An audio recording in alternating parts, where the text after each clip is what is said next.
Well, we've got a very special watch it with, 6 times world rally champion Sebastien Ogier, and we're going to look back at his first ever victory at Rally Portugal.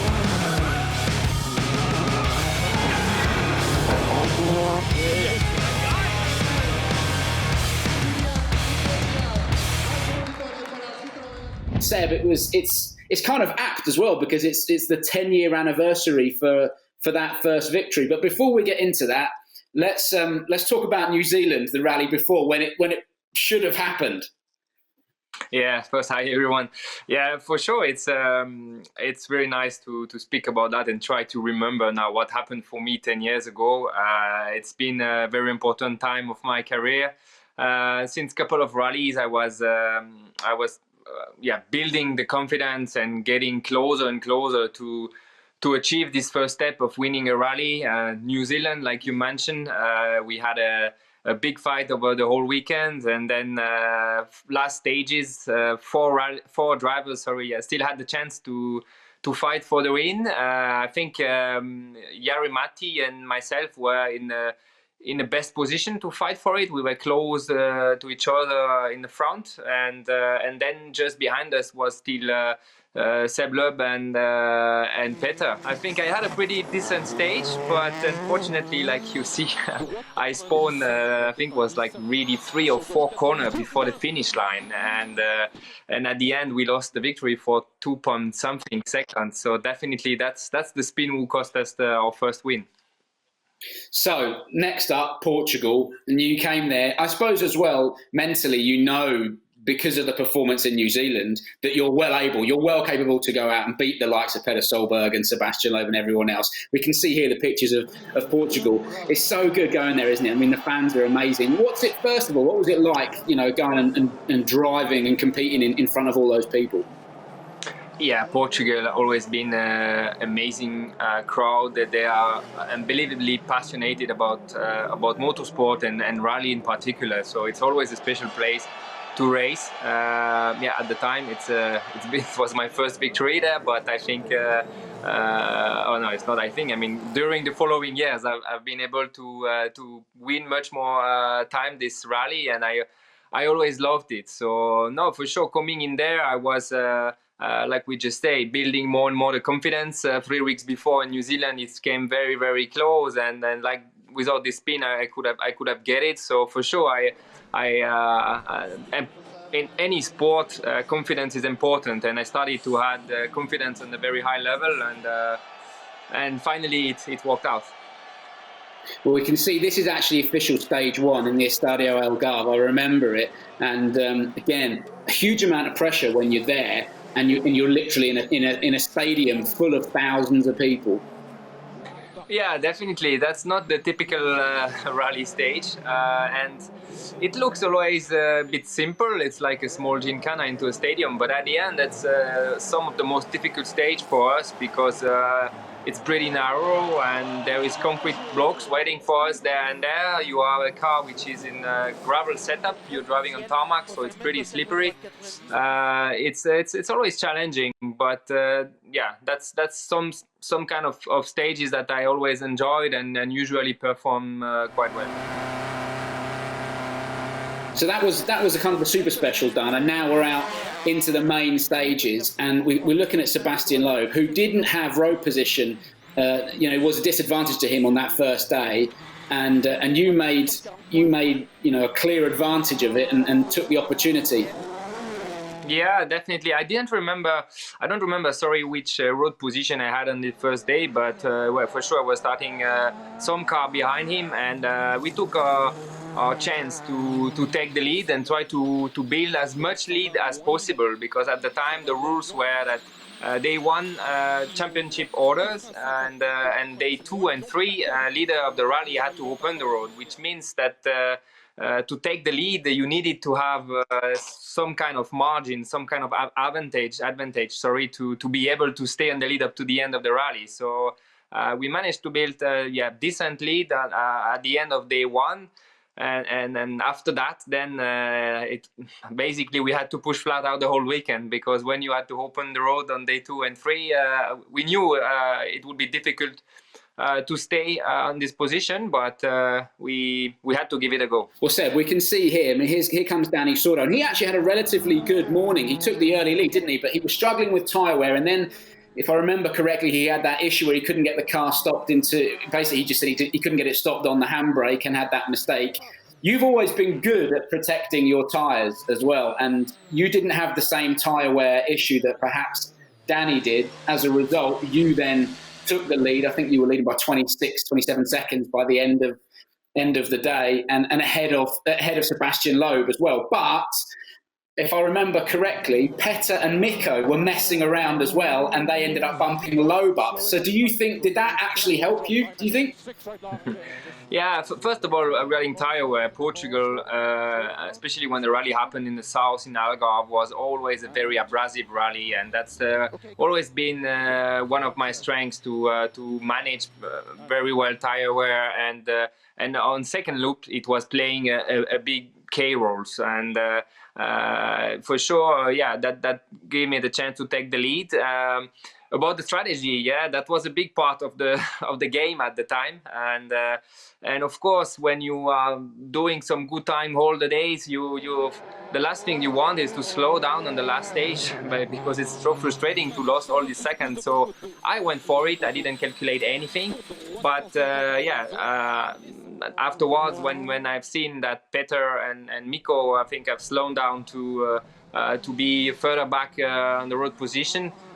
Somehow it was a help for me in my fights against Loeb, because then he was not anymore fourth or fifth on the road, but third. So he had an advantage, but a little bit less than expected. So for sure it was not bad for me. So there we go, Seb. We can see at the end of the first day, 26.6 ahead of Danny Sordo, Sebastien Loeb in third, 45 seconds ahead, and then obviously Mikko and Petter, who both dropped back, and that pushed Seb up. Were you then thinking, this is doable? It's going to be a bit of a struggle, because obviously you are opening the road on day two, but were you thinking at this point, yeah, I can get this job done? This is retribution for New Zealand.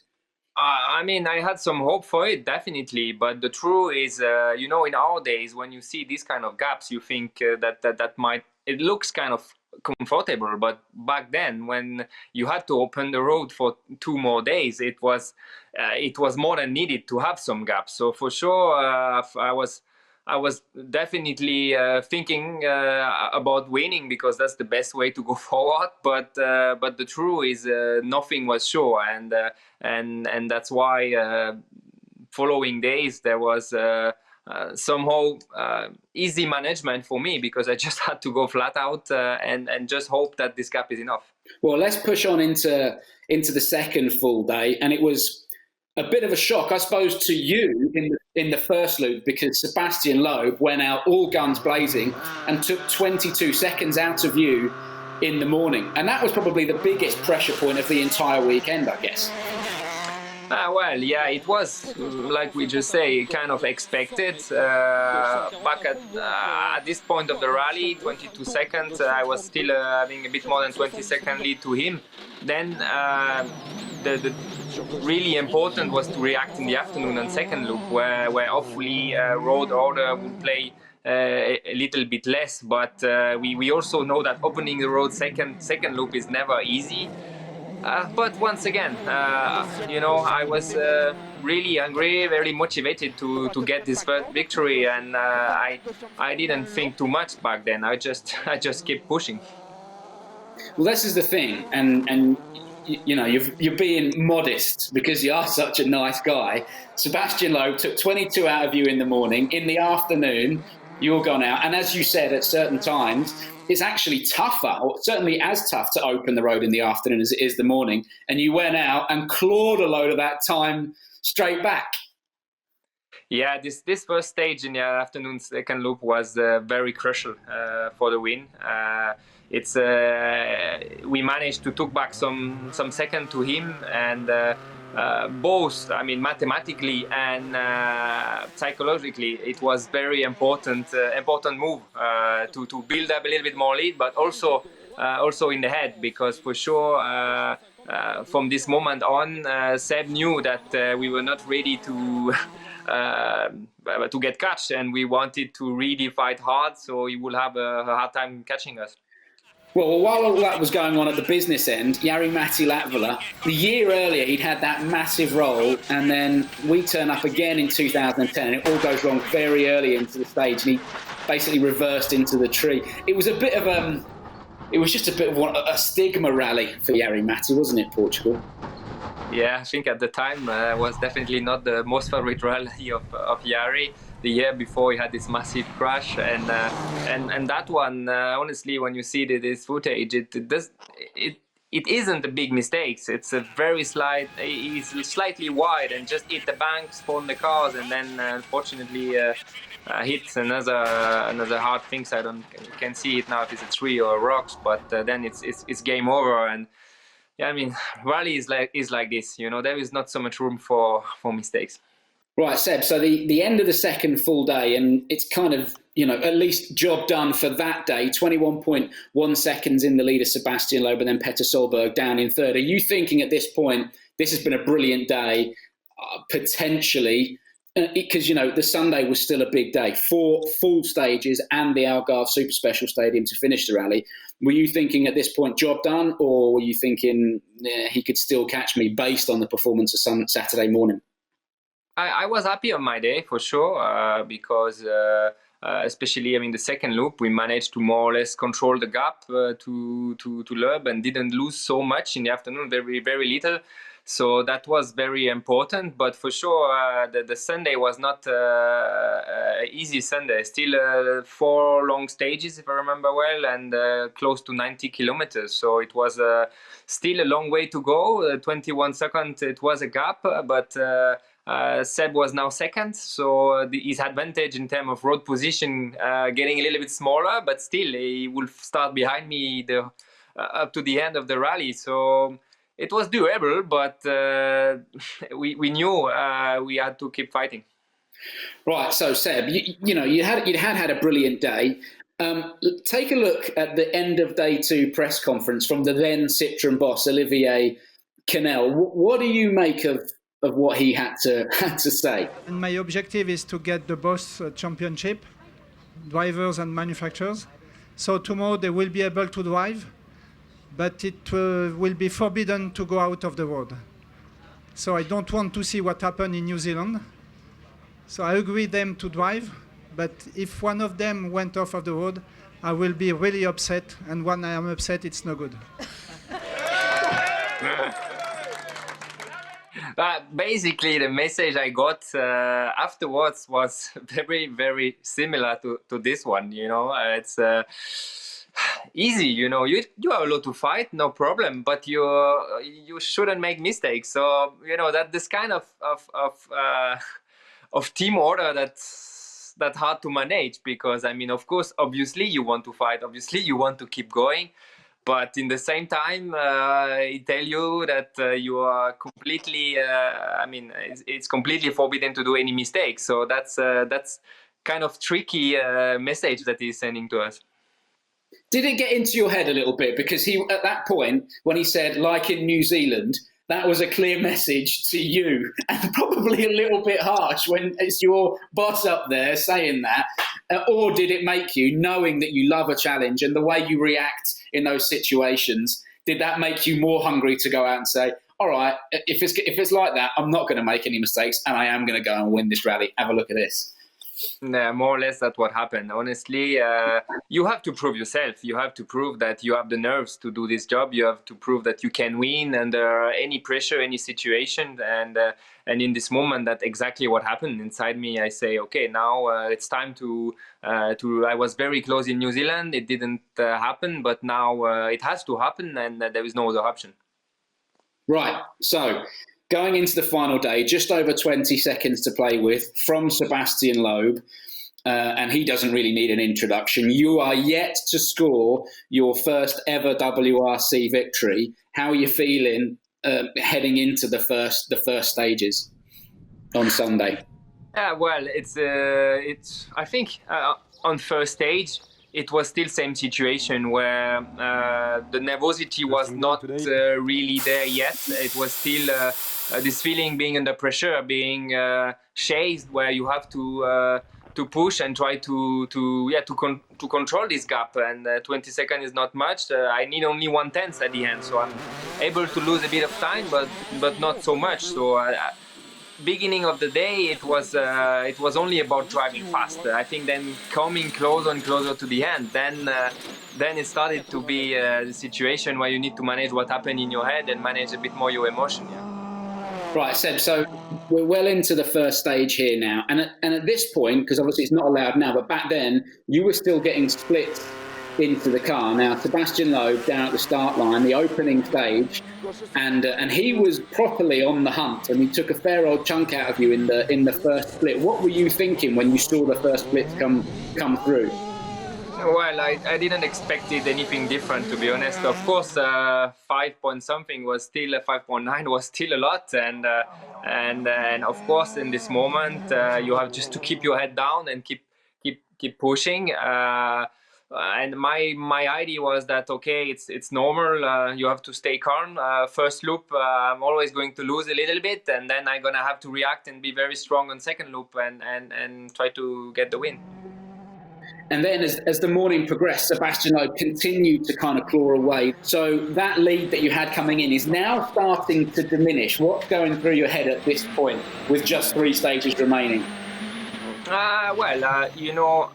Like I say, I was just trying to do my best in the first loop, and most important is try to keep some gap for the second one, because it was expected to lose time on the first pass. So I think middle of the day, when I was still having this 10 seconds before the second loop, but from this moment on I started more and more to believe that it was possible, because I knew that if I'm strong on second loop, he will not take as much time as he did on first pass. So from this moment on, I started to strongly believe it was possible.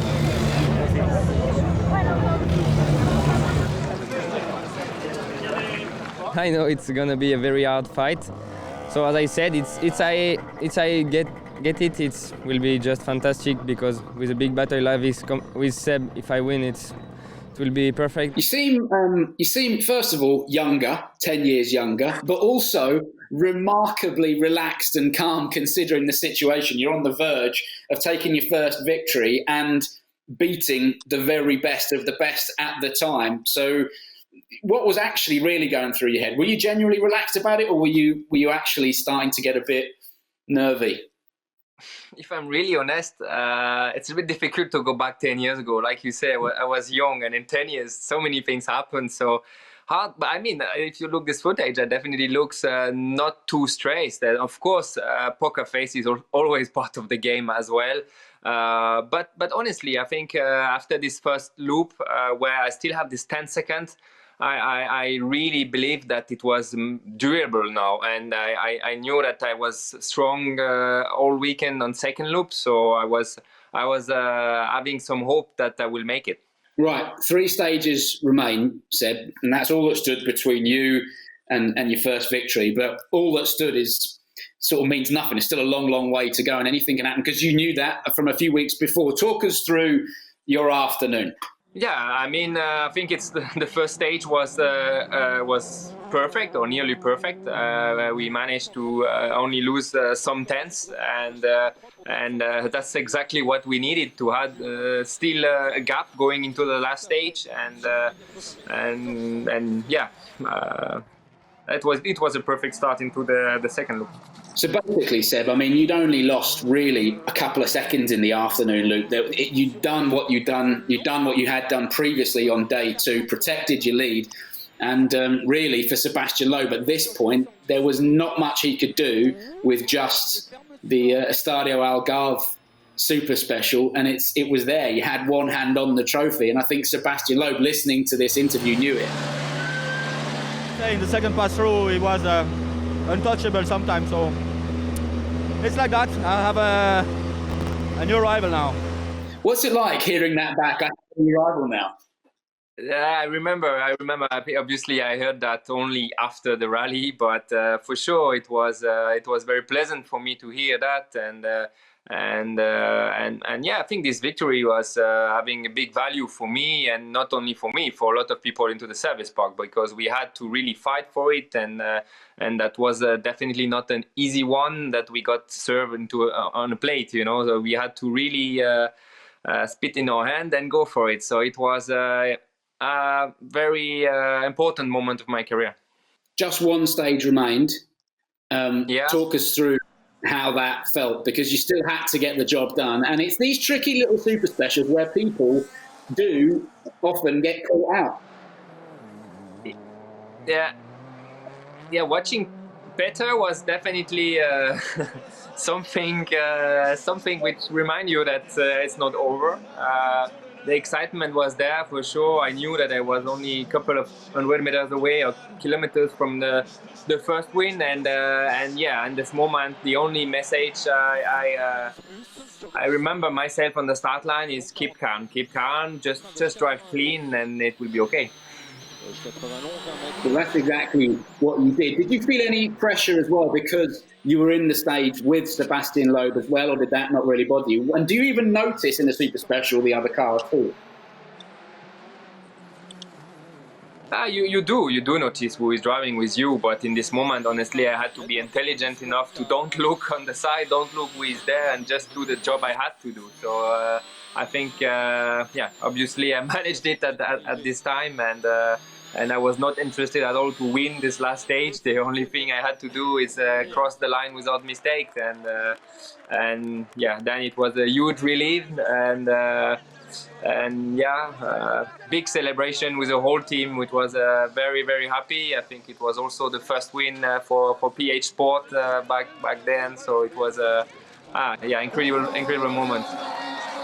The key thing as well, I think, Seb, is that, and you just mentioned it, was that a lot of people's first victories come from somebody else. I mean, they're great celebrations, great pictures, but a lot of people's first victories come from, you know, somebody who would normally be winning the rally having a problem or something like that. Yours was not. Yours was genuinely taking the fight clean to Sebastien Loeb on completely fair conditions, and in the afternoon loops, you were just able to show that you were under those conditions as good, or if not better. And you dug deep and you won your first rally fair and square without anybody helping you. Yeah, that was an important fact about this victory, because yeah, of course, having this first victory into your statistic under your belt is important, but doing it that way was even more important, because that was not assuring me a future, but still I was in this moment scoring big points into my target of negotiating a contract for the future and trying to get a seat in the official team, because back then this victory I was driving for the junior team still. So for sure, and I think what proved that came quickly after that, where I was even already during this 2010 season promoted to the main team Citroën to try to score points on some more gravel events. It was the start of what has turned out to be and is still a glittering career. At that point, and be honest about this, at that point when you took your first victory, did you think, I'm going to be 6-time world champion, I'm going to have, I don't know, I've lost count of how many victories, or 50 odd victories and everything else. Did you believe at that point that was going to happen? Of course, you know the answer. You know that, of course not. At this time, of course, I was starting to believe more and more into my dream, which became a target to become world champion. And then this kind of weekend gave me more and more confidence, and then I started to believe more and more I can do it. So yeah. The rest is history, and now nowadays it's easy to say, but for sure, I mean, there's many drivers who wins rally in WRC, but didn't manage to success and to reach the next steps to become world champion. So for sure, nothing was done, but it was important moment of my career and of my life, I would say. Seb, it's been brilliant to sit and relive your first ever victory 10 years ago. Crikey, time flies. Thank you very much, and stay safe, stay healthy. Thanks for having me, and hopefully see you soon again into the rally stages. Well, brilliant to relive Portugal 2010 with the legend that is Sebastien Ogier. Remember, there's so much more content you can watch on Red Bull TV, so keep an eye out for that. And of course, don't forget to like and subscribe to Red Bull Motorsports. Thanks for your company. We'll see you again soon. Goodbye.